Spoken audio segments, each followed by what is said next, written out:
الرحيم والصلاة والسلام على سيد المرسلين سيدنا محمد وعلى آله وصحبه أجمعين.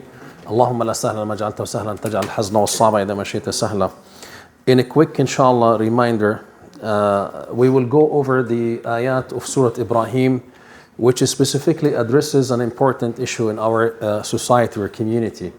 Especially as the Sheikh was talking about how the young people are here in the masjid, they're not engaged and they're wandering around and causing some disruption for the musallin. Like Sheikh Amin, for instance, he's still young, mashallah. I wanted to explore it from more psychosocial perspective. With قال إبراهيم رب اجعل هذا البلد آمنا واجنبني وبني أن نعبد الأصنام. I'm not going to go into the translation and the details of the tafsir. All of us are familiar with this passage from Surah Ibrahim alayhi salam. But here I want you to pay attention to what Ibrahim have asked Allah Azza wa Jal for. وإذ قال إبراهيم رب اجعل هذا البلد آمنا.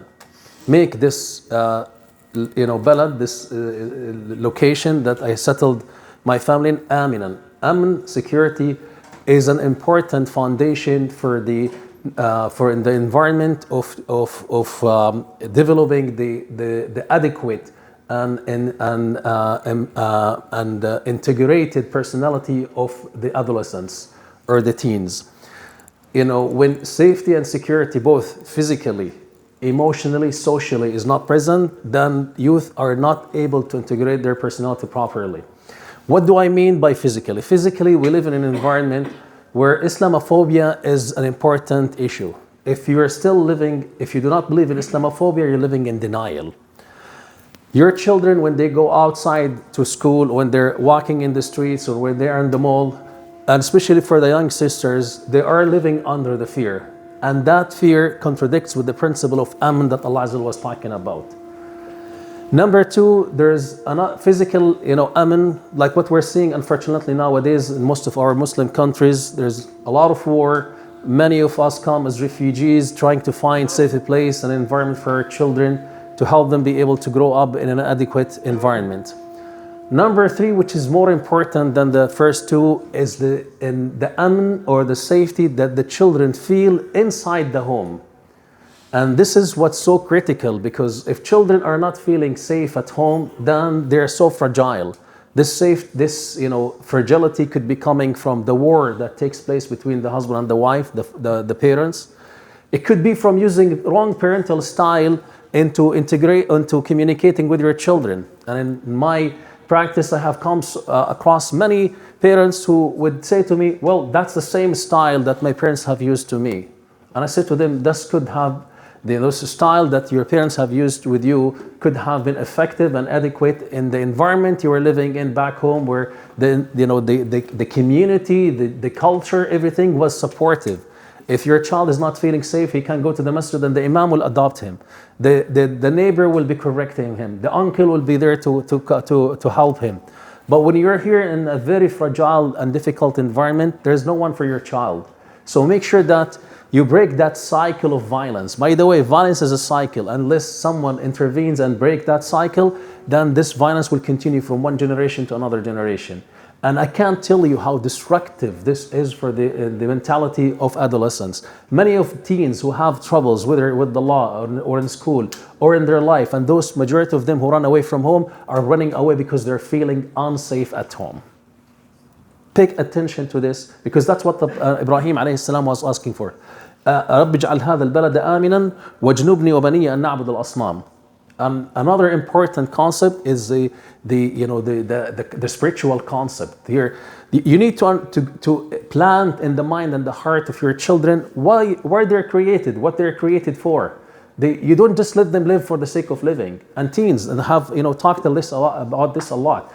You gotta have a purpose for your living. You need to know why you're created, why you're in this life. You're not created in this life just to live a normal life or to enjoy the attractions of this dunya. You're created for a purpose, and that purpose is to serve the mighty Allah Azza wa Jal.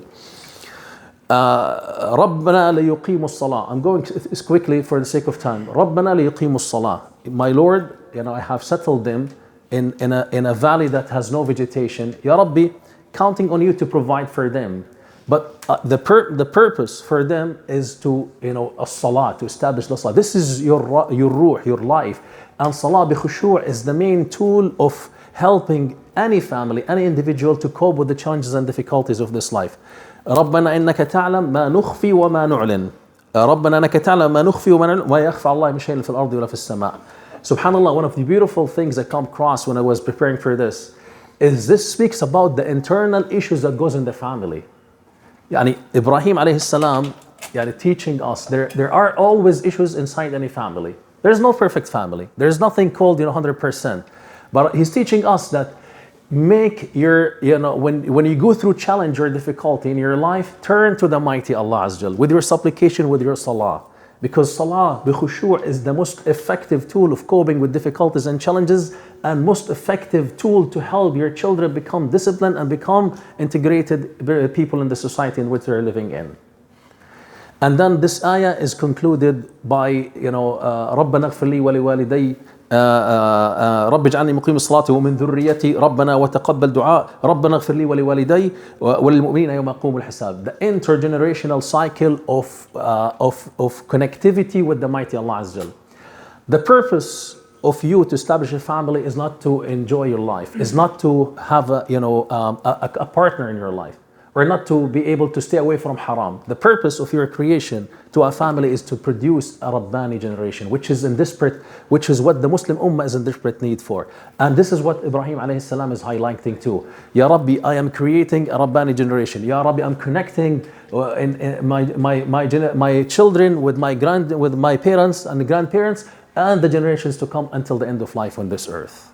May Allah Azza wa Jal the Mighty create the peace and tranquility and safety in our life and in the life of our children, and may Allah Azza wa Jal help them to thrive both intellectually, emotionally and psychologically, and become effective individuals who can serve themselves and their families and the community around them and the Muslim Ummah in a broader context.